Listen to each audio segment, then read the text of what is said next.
so when we are working through our equations, doing the graphs and plotting different points, so far the only type of equation that you guys have worked with was slope-intercept form.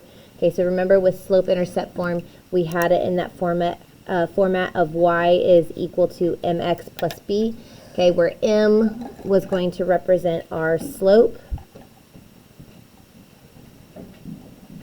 and then b, so when we say plus or minus the b, that represented our y-intercept. Okay, and remember the y-intercept was the point at which x was equal to 0.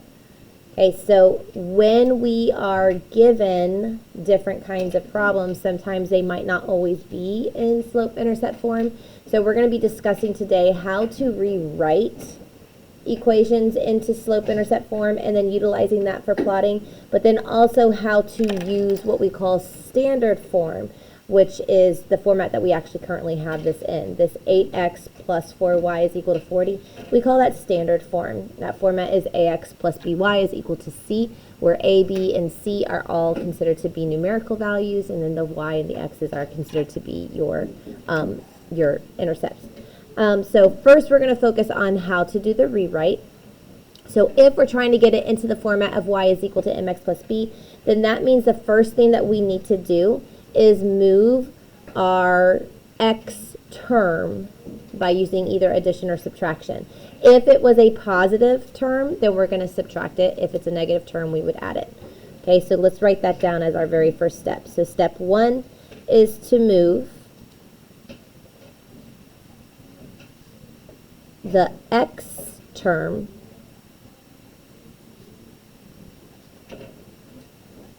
by adding or subtracting.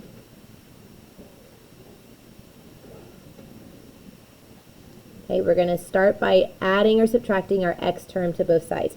So in this case, there's our x term. So since our x term happens to be a positive 8x, we would do the inverse, which is to subtract 8x from both sides. Now remember, when subtracting values, they have to be of like terms. So obviously we cannot subtract, we can't physically subtract the 40 and the negative 8x, or subtract 40 and 8x, because they are not of like terms. 40 happens to be a constant, negative 8x happens to be a variable term. So we would just rewrite this as a positive, right? This is a positive 4y.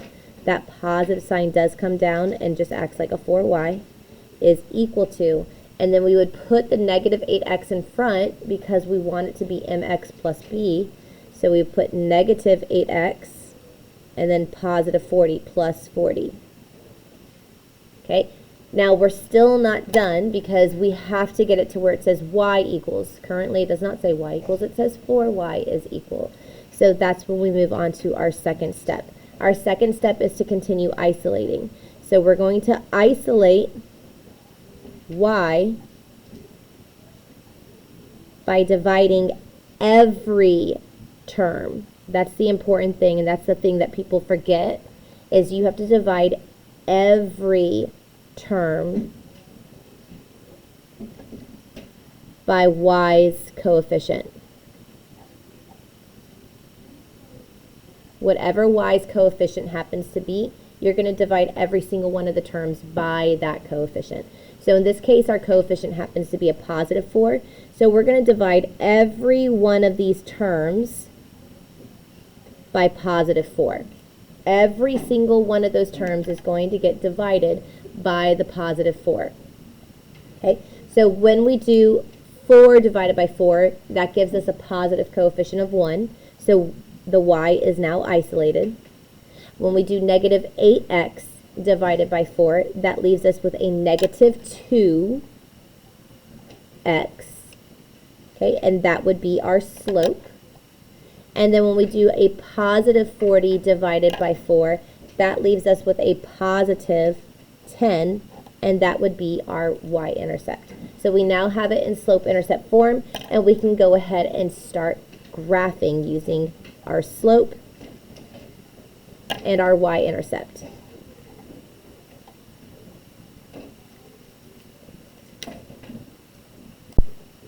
All right, so when we are graphing, if we're graphing our equation, remember that there is a specific order that we graph. The first thing that you want to graph is that y-intercept, because that y-intercept is going to be just a simple point. So we're going to graph the y-intercept as a point. Remember, the point is when x is equal to 0, and then the value of your y happens to be a positive 10. So you're graphing the point 0, 10. Okay, so looking at your grid, here's where our origin is. We're going to go up to where 10 is located, which happens to be right here, and we're going to graph that as our first point. And then from there, we use the slope as direction. So remember, we said it was like GPS. So the slope happens to be a -2 over a positive 1, which would mean that we are going to go down 2, and then we are going to go to the right 1. Or you could reverse it. Instead of putting -2 over positive 1, you could put positive 2 over a -1. They both would come out to -2. Okay, they both come out to the exact same slope, but in this case, you would just go up the 2, and then you would go left 1. Okay, so starting at my y-intercept, I'm going to go ahead and follow the first direction, which is to go down 2 and to the right 1. So I would go down 2 spots and to the right 1, and then down 2 to the right 1, down 2 to the right 1. And I can keep doing that until I get to the very end of my graph, if I wanted to. You don't have to, but if you're like me, I like to have it all done. Okay? And then you could also go in the opposite direction. You could go up 2 and to the left 1. So if I go up 2 spots and to the left 1, and up 2 spots to the left 1. Okay? So this is basically what the graph is going to look like. Now remember, we are plotting a continuous graph in this situation. Okay, if they don't indicate to you whether it's continuous or discrete, you automatically always assume it's continuous, which means that you would need to connect them. Oops, there we go.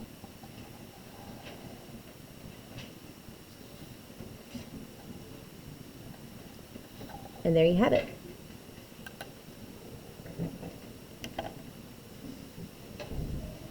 Okay, so that's just refreshing your memory of what it's like when we are graphing our slope-intercept form. The rewrite from standard into slope-intercept form is not a very difficult concept as long as you are following those simple rules of move your x term first and then isolate by dividing every single term by that y. Okay? I would love to give you guys some practice on that, but I don't know if we're going to have time right now. Go ahead and flip it on over to the next page. So what I really want to focus on with you guys is the concept of the intercepts. So you already have learned about the y-intercept. It's when x is equal to 0. But we also have an x-intercept. The x-intercept is the point at which y is equal to 0. So it is the x-coordinate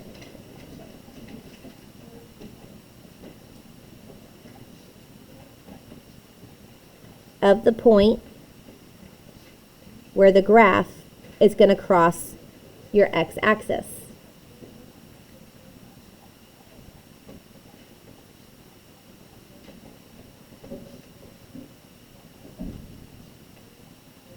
So again, it's when y is going to be equal to 0.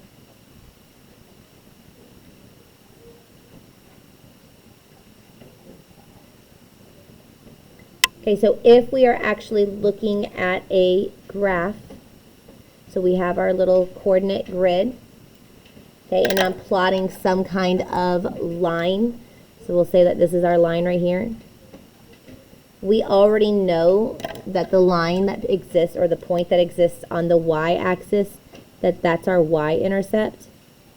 We now have also our x-intercept. So that's the point at the x-axis.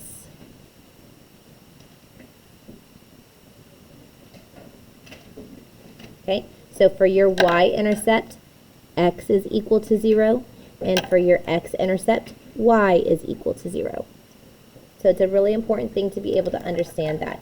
And a lot of times when we're talking about your x-intercept and y-intercept, most problems are wanting you to put it as a coordinate point. So, for your x-intercept, it would be whatever your x value is, comma 0. For your y-intercept, it would be whatever it would be 0, comma, whatever your y value is. All right, so given the following equation, what I want you guys to do, we're going to go ahead and state our intercepts first, and then we're going to plot just those two intercepts onto the graph, because all you technically need are 2 points plotted in order to be able to create a line. That's all you really need, just 2 points. Okay, so when we're stating our intercepts, once it's in slope-intercept form, it's really easy to identify what your y-intercept is because it's in slope-intercept form. We already have our y-intercept. So let's go ahead and state that right now. We're going to state the intercepts.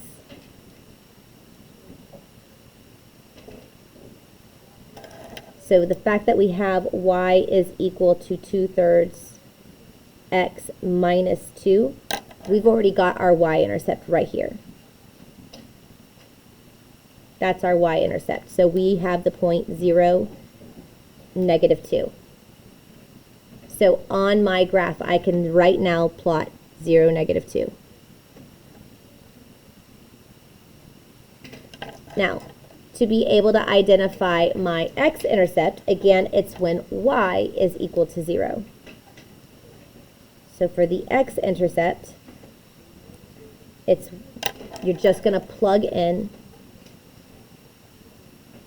y equaling 0, and then you'll solve. So if our original equation was y is equal to 2/3 x minus 2, what I'm going to do is replace that value of y with a 0, and then I'm going to solve this equation. So we have 0 is equal to 2/3 x minus 2. You can raise your hand and tell me what is the first step we need to do to solve for x. Eker. Add 2 to both sides. So we're just going to add 2 to both sides of the equation. Okay, that's going to give us a positive 2 is now equal to 2/3 x. What's our last step that we need to do here? 2 is equal to 2/3 x. What do we need to do to get x by itself? Go ahead and finish this off. Go ahead and finish it off. Yeah. Good. So we're going to divide both sides by 2/3. Okay, when we divide by the 2/3, the x will then be isolated. Okay, and then 2 divided by 2/3 is just going to come out to x equaling 3. Okay, so if x is equal to 3, then the point is going to be 3, 0. So we're now going to plot the point at 3, 0. And we now have 2 points. We can graph them by connecting.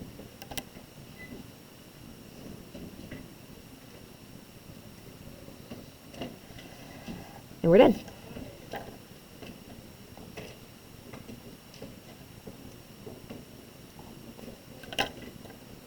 Okay, so what I want you guys to do, you're going to go and work through problem number 2 on your own.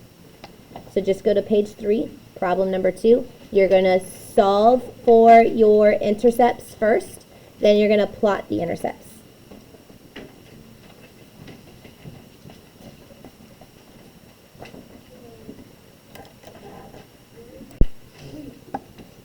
All right, who can tell me what is our y-intercept? What's our y-intercept going to be, Caleb?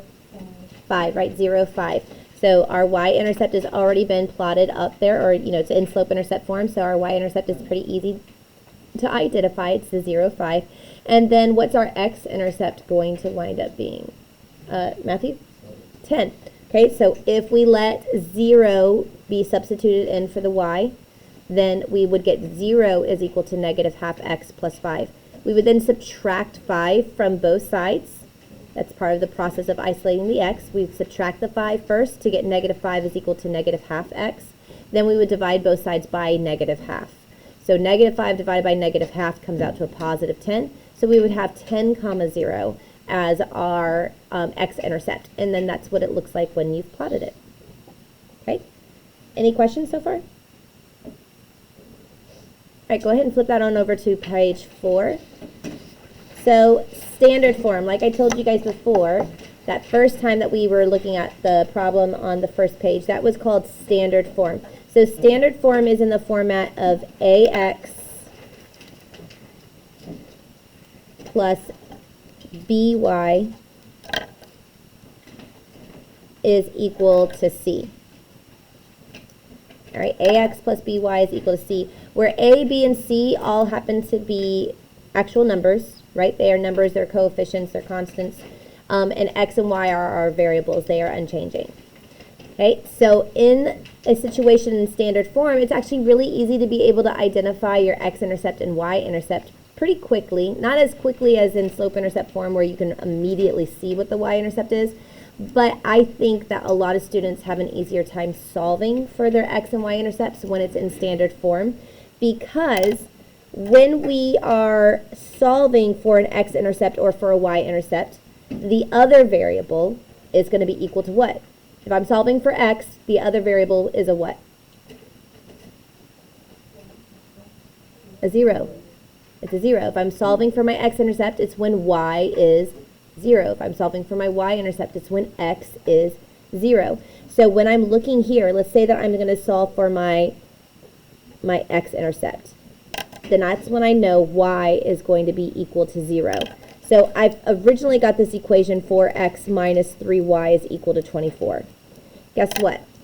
If my y is equal to 0 and I'm solving for my x-intercept, then this right here no longer exists. So now I'm just going to have a one-step equation. 4x is equal to 24. What is x going to equal? 6, right? Because you would divide both sides by that 4, and you would get x is equal to 6. So you have 6, 0. And then the same thing is true for your y-intercept. When it's your y-intercept, x is going to be equal to 0.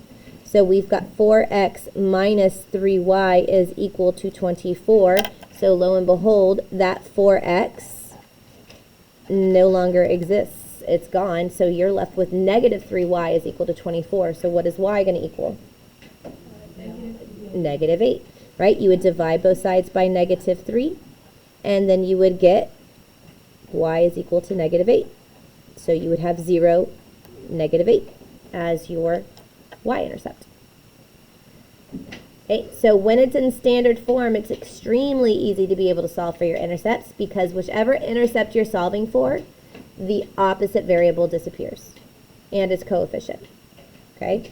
And the sign that is in front of it. That all disappears, and you're just left with a one-step equation that you're solving for. So then you would just plot that. So 6, 0 would be located here. And then 0, negative 8 is located down there. And then you would just connect.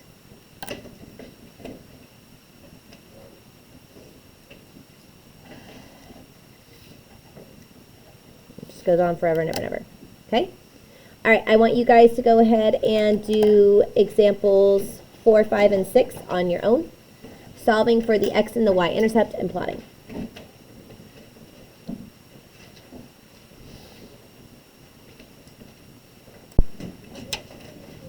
So for example 4, we had negative 5x minus 2y is equal to 10. What was our x-intercept? Negative 2. What's our y-intercept? Negative 5. Okay, so this is what it would look like. So we have for our x-intercept, the y disappears. You get negative 5x is equal to 10. When you solve, you get negative 2. For our y-intercept, negative 5x disappears. You get negative 2y is equal to 10. Divide both sides by negative 2, you get negative 5. And then here's what the graph would look like. Everybody good so far? Okay. What about for example 5? Example 5, what was our x-intercept? 2. What was our y-intercept? Very good. So 2 and 4. So here's how you would solve it. For the x-intercept, y disappears. You would divide both sides by 4. You would get x is equal to 2. For our y-intercept, the 4x disappears. So you would divide both sides by 2. You would get positive 4 for the y. So then you have to graph the points. You have 2, 0, and 0, 4. That's what the graph would look like. Everybody okay with this one? Okay, let's move on to the next. Example 6, what was the x-intercept? -6. Y-intercept? 9. Good. Okay, so here we go.